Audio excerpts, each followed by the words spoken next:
Ouais, ben là, je suis en train de monter les marches en direction d'un temple qui, supposément, contient le fameux Bamboo Bouddha, le Bouddha de bambou. Malheureusement, je peux pas vous en dire plus, car sans guide, j'ai peu d'informations. Et il n'y a personne pour répondre à mes questions, à part quelques enfants devant la porte principale. Donc, on monte les escaliers et ben, on va voir ce que ça va donner. La Ni Pagoda est le lieu de résidence d'un Bouddha en bambou qui aurait plus de 500 ans. Mais ce qu'il y a de plus spécial ici, bien c'est que j'ai eu la chance de visiter cette pagode après une restauration du Bouddha et avant qu'il soit recouvert au complet de feuilles d'or, ce qui est vraiment magnifique.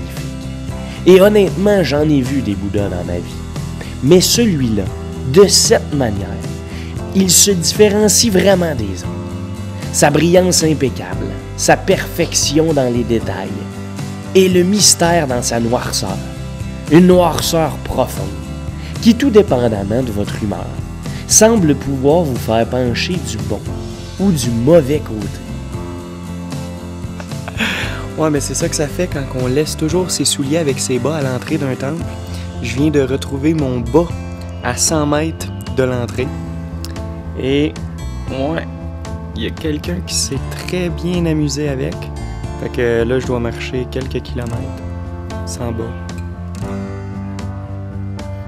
Je comprends pas le chien qui a fait ça.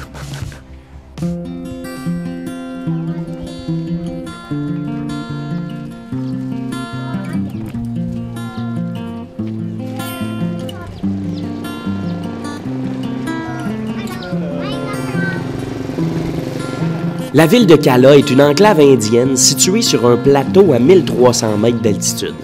C'est pourquoi cet endroit-là était utilisé par les Anglais comme station climatique agréable lors de la saison chaude.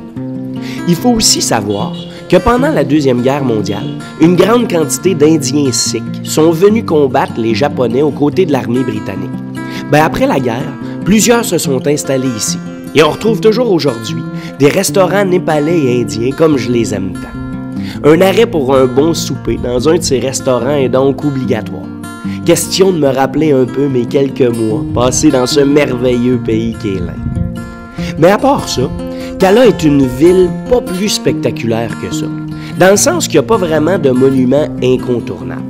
Je veux dire, la ville est vraiment cool, c'est très hot ici, mais c'est pas dans le top 10 du Myanmar.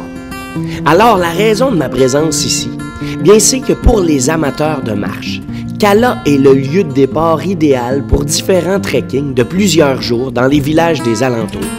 Trekking que je commence demain matin d'ailleurs, et très tôt.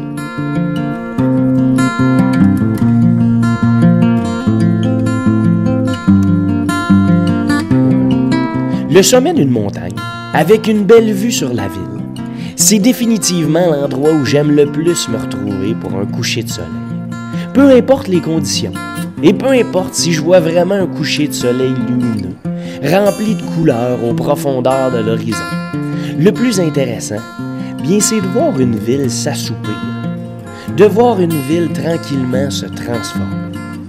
Après une journée de travail assez intense pour la population, le rythme change. C'est un nouveau beat et on peut maintenant contempler le même endroit, mais sous un angle complètement différent.